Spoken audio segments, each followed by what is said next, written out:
The rain was coming down so hard it felt like the sky had snapped open, and I swear I almost kept driving, but something made me slow down. You ever see something in your peripheral vision that just doesn't make sense? Like your brain goes, "No way, that's real." But your gut whispers, "Look again." Before we dive in, please subscribe for more stories like this, as it means the world to us, and comment your country. So I glance over, and there, barely visible in the blur of headlights and rain, was a tiny figure standing at the edge of the road. No coat, no umbrella. Just standing there, soaked to the bone, shivering so hard her knees looked like they were knocking together. And for a second, I thought maybe I imagined her. Because what child would be out there alone in a storm like this? But then she raised her hand. Slow, hesitant. Like she wasn't sure if she should ask for help, or if she even deserved it. And something in my chest tightened. I slammed the brakes so hard my seatbelt nearly punched the wind out of me. I jumped out of the car, the rain instantly smacking me in the face, and hurried toward her. She couldn't have been more than 7 or 8. Her hair was plastered to her cheeks, her clothes completely drenched, and her lips were trembling. When she finally lifted her eyes to mine, she whispered something I'll never forget, something that made the world around us just stop. "Sir, can you help my mom? She won't wake up." Those words iced straight through me. I crouched down, trying to stay calm even though my heart was pounding like crazy. I asked her where her mother was, and she pointed toward the woods, a dark, twisting path that looked like something out of a nightmare in that storm. She tugged my sleeve gently, almost like she was scared I'd run if she let go. "Please," she fell. I tried to shake her. She didn't move. The way she said it, like she'd been holding that fear alone for hours, hit me so hard I felt my stomach drop. I told her to stay close and keep talking so I could hear her through the storm, and we hurried into the trees. Mud splashed up with every step, branches whipping at my jacket, and thunder rumbling overhead like the sky was furious. Then, through the rain, I spotted a collapsed shape near a fallen log, a woman. Unconscious, barely breathing, her pulse was shockingly faint, like it was fighting for every beat. I tried calling for help, but of course, the storm had killed the signal. We were completely alone out there. The little girl was kneeling beside her mother, tiny fingers resting on the woman's hand. I told her not to go get wood, she murmured. But she said we needed it to stay warm. And that's when I realized they weren't just caught in the rain.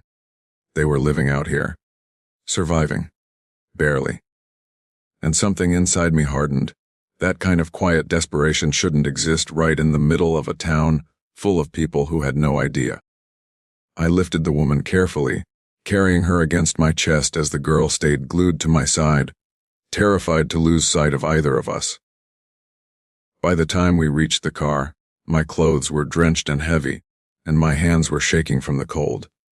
But the girl sat in the back seat, holding her mother's hand, whispering, "We're almost safe, Mama. Stay with me, please." I drove like every second mattered. At the hospital, the doctors rushed her mother into emergency care. The little girl clung to my sleeve, refusing to let go until they gently told her she had to wait in the lobby. While she sat there hugging herself, staring at the floor, I noticed something. Her backpack was barely held together by fraying threads. And inside it, not toys, not snacks, just 2 small blankets and a half-filled bottle of water. Everything she owned. It made something twist hard inside me. When the doctor finally walked over, his expression softened. "She's stable now. Hypothermia, exhaustion, malnutrition. But she's gonna make it." The little girl burst into tears, silent, relieved sobs that shook her whole body, and she threw her arms around me, as if she didn't know who else to trust. Then came the part that shattered me. The doctor asked for a guardian's information, and the girl whispered, "It's just me and Mama. We move a lot. People always tell us we can't stay, She didn't even understand what homelessness meant. To her, it was just life. A life she was trying her best to help her mother survive. I told the doctor I'd cover the medical bills, no matter the cost. And when they asked who I was to the family, the girl squeezed my hand and whispered, "He found me," as if that alone made me responsible for her life now. And honestly, in that moment, it did. The next morning, when her mother woke up, weak, confused, terrified, the first thing she said was, "Is my daughter safe?" I stepped aside so she could see the little girl curled up asleep in a chair beside her. She exhaled so deeply it sounded like she had been holding her breath for days. She tried to sit up, stammering apologies, embarrassment, fear, everything all at once. But I stopped her. I told her she had nothing to apologize for. I told her she and her daughter deserved stability, warmth, and safety. Basic human dignity. And I wasn't walking away until they had that. Not out of pity, but because kindness shouldn't be something rare you stumble on in a storm. It should be normal. Over the next few weeks, I helped them get a place to stay, legal documentation sorted, schooling for the girl, medical care for her mother, and a job opportunity she'd been terrified to even dream about. And through all of it, the little girl stayed close, watching me with those same quiet, searching eyes she had in the rain, almost like she was trying to figure out if this was real. On the day they finally moved into their new home, warm, bright, safe, the girl ran up to me, threw her arms around my waist, and whispered the same words that froze me that night, but for a completely different reason. "Thank you for finding me."